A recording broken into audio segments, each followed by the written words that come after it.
can do it this time.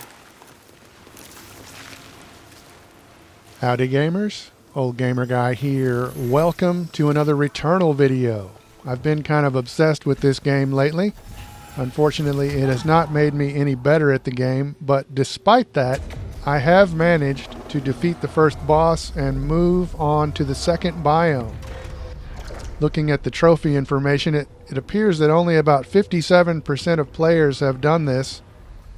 So I thought I'd make a video showing at least what I think I did to progress. So these are just my opinions. I'm sure there are other theories, but this is what I feel like I did that allowed me to progress and defeat the boss. And now I'm being killed in the second biome, which is very exciting. But my first piece of advice is to explore the first room where your ship has crashed, because sometimes you can find some currency like these obolites or even a weapon. Usually there's nothing, but at least check it out.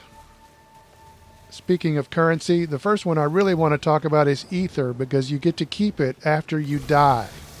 And early in the game, I feel like the best use of ether is to spend it at this obelisk, which is not here at the very beginning of the game, but it will appear before you defeat that first boss. I'll explain why to spend ether there, but first, where do you find it?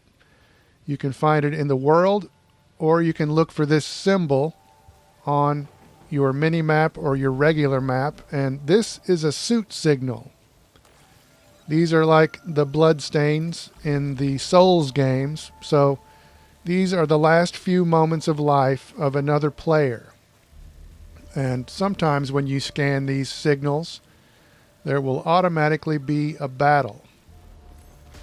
And the creature sort of looks like a corrupted version of your character. And it's not a tough battle, despite my health bar right here, but you can see when I defeat the creature, I now have 2 ether. And it also dropped a consumable, and I'll talk just a little bit about consumables later on. But that was an automatic battle. Sometimes when you scan those suit signals, you will see the last few moments of life, and then you will get a choice. You could spend some ether and scavenge the body and possibly get some beneficial items, or you could avenge this player and get 4 ether if you're successful. If you choose to avenge, that will trigger a battle that is substantially tougher than the automatic one. So it's kind of up to you. You may want to wait and not avenge bodies until later in your run when you have a weapon that you like and things like that, because otherwise this battle can be a little bit tough. But like I said, if you die, you keep your ether, so when you respawn, just run up to this obelisk, and when you deposit enough ether, it will give you an artifact or a consumable that was previously locked. These artifacts can have some really nice bonuses. So now that you have unlocked it, it can appear just randomly in the world. And these artifacts have some great bonuses. Some of them have to do with offense, some are defense, some have to do with resource gathering. But the more of these that you unlock, the better, because it appears that you can have up to 15 of these active at one time. So the more you unlock, the more you can find them in the world, and like I said, those benefits are very nice. You can use these tentacles to reach places that you can't normally get to, but what I really want to show you in this clip is up here, and that is malignant items. There are malignant items like this chest, and I could open it and risk a suit malfunction. I think that's probably not a good idea, especially if you're having a hard time. But some people say to do this. You could cleanse this with ether, but I think the ether is better spent at that obelisk, in my opinion. You can also spend ether in these places. This is called a reconstructor, and it's basically a one-time checkpoint. So if I died, I would reappear in this room instead of at the ship. But unfortunately, right now, those machines are bugged, so I would not use my ether there. Now let's move on to the topic of weapons and weapon proficiency. That's the weapon proficiency down there in the lower left-hand corner. And you can see that I'm starting to gain proficiency as I get kills. I'm at tier 0 right now, and I'll explain what that means in a moment. But my basic advice with weapons in the first area is just use one that feels good with your playstyle. You can also find items that increase your proficiency. So right here, I'm about to go from tier 1 to tier 2. And as soon as I do that, it says all upcoming weapons improved. So what that means is any weapons I have not looked at yet, whether they are in a chest or on the ground, will be a higher tier now. So this is a weapon that's always here on the ground next to this body. Right now I have a tier 0 carbine, and I'm going to trade it for this tier 2 pistol. This is the approach to the first boss, by the way. So if you see this area, do not jump down there unless you feel like you're ready to start the boss battle. Pro tip. So now we're going to get into a section of the video where I'm basically telling you to get better at the game, because this game does reward you for playing well. And one way it does this is with adrenaline. If you get kills without taking damage, your adrenaline goes up. I have level 1 now, so I have enhanced overload. And the overload is one of those reload mechanics where you hit a button in a window to get a faster reload. And enhanced overload just means that window is larger. Adrenaline level 2 gives you enhanced vision. And you can see those kind of indistinct red circles. Those are enemies that are out of my line of sight, but I'm aware they are there because I have enhanced vision. The melee attack is very powerful, so do not forget to use that once you unlock it. Adrenaline level 3 gives you an enhanced melee attack, but unfortunately, if you take damage, your adrenaline is reset back to 0. Adrenaline level 4 will increase your gain of weapon proficiency by 50%, and adrenaline level 5 will increase the obolites that are dropped by the creatures. Those are those yellow lights, and they are another currency. So you can see how avoiding damage as you get kills is very important. In fact, that's probably the most important skill you can learn in the game to improve your combat, is how to avoid damage. And here is another way that is important, because you can see down there in the lower left-hand corner, I've taken a little bit of damage to my suit integrity. This item will repair major damage to suit integrity.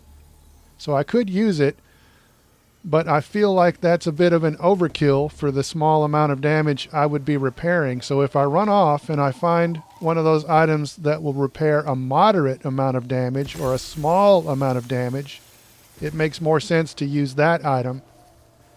And now when I return to this item with a full integrity bar, when I use this, it will fill 2 slots toward a max integrity upgrade. So learn to avoid damage and use those green items wisely. You heard me mention obolites. They are a currency you do not keep when you die, so the best thing to do is spend them. You will be spending them at fabricators. There are different types of fabricators in the game. Sometimes they're free. Usually they cost obolites, and they will give you a consumable or an artifact. And you know, like I said earlier with artifacts, these are some powerful bonuses. You will not see the same fabricators in every run, so it's important to sort of prioritize. If you find one and it does something that you don't really feel like you need, you may want to hold on to those obolites and maybe find a better fabricator. The astronaut figurine is a big one that I will talk more about later. But yeah, the basic idea is that you will find a lot of these during a run, and some will be better for you than others, so it is up to you to spend your obolites wisely and choose which ones to buy first. Another big choice you can make has to do with parasites. These are small creatures, and if you choose to attach them to your body, they will give you a bonus, but also a minus. So you kind of need to assess that plus and minus and decide whether the minus is something you can deal with or if it's something that's going to totally screw up your run. One negative that I've seen is taking damage when you pick up items, which is terrible. So I haven't really talked much about the creatures. Most of the creatures will not follow you from room to room, but this creature will. This guy can teleport around. He can shoot an AoE attack that slows you down, and he will also shoot a barrage of homing missiles. And they're not really that tough to deal with on their own, but in the middle of a larger battle they can be kind of a pain. And like I said, they will follow you. They will teleport back into another room. So if you're having a tough time, it's not a bad idea to run back into a room you already cleared, and then those guys will follow you. And then once you take them out, you can go take everything else on. Sometimes the doors will lock, so you won't be able to use that tactic, but most of the time you can. So if you have been following my very vague advice, and you've been using a weapon that you really like, and you've gotten decently good at avoiding damage, and you have been using those green items wisely, and you've gotten some good upgrades, eventually it is time to face the boss. This is a run that has been going on for 58 minutes, and so I've gotten a weapon that I really like, and I've got an artifact that increases my damage along with my adrenaline level, which is nice. And I haven't really talked about consumables much because I often forget to use them. But this is a good one here. It will instantly put my adrenaline to maximum. So that, along with that artifact, will combine to give me 5 times damage.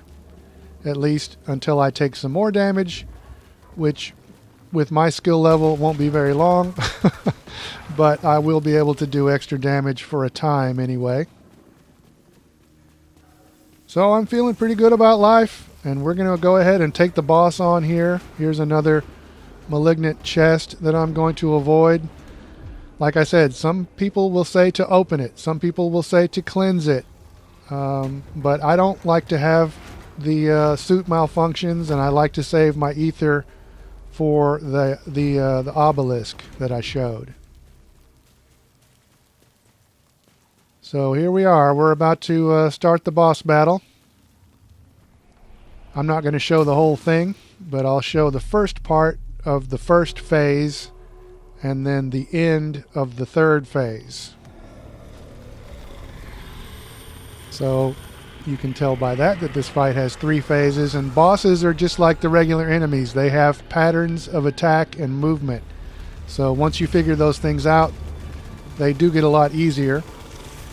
You'll notice I actually didn't take much damage in the first phase and the second phase because I have played those phases over and over. The third phase I think I had only seen like twice at this point. So I get a little bit more sloppy as time goes on. You can actually dash through attacks and avoid damage that way, but I'm not very good at it. I'm actually being kind of sloppy here, and I'm taking a lot of damage, but I'm not worried because I have an astronaut figurine in my pocket. and that means I have an extra life. So if I die here, I will just reappear back in the room and the fight will continue. But as it turned out, I did not need my astronaut figurine. The fog has dispersed. I finally beat the boss after, I think this is my 7th try at the boss and my 25th life. So this game is kind of brutal, but it is a lot of fun. And so I hope that my very vague advice that I have given in this video will help somebody who is stuck in the first biome.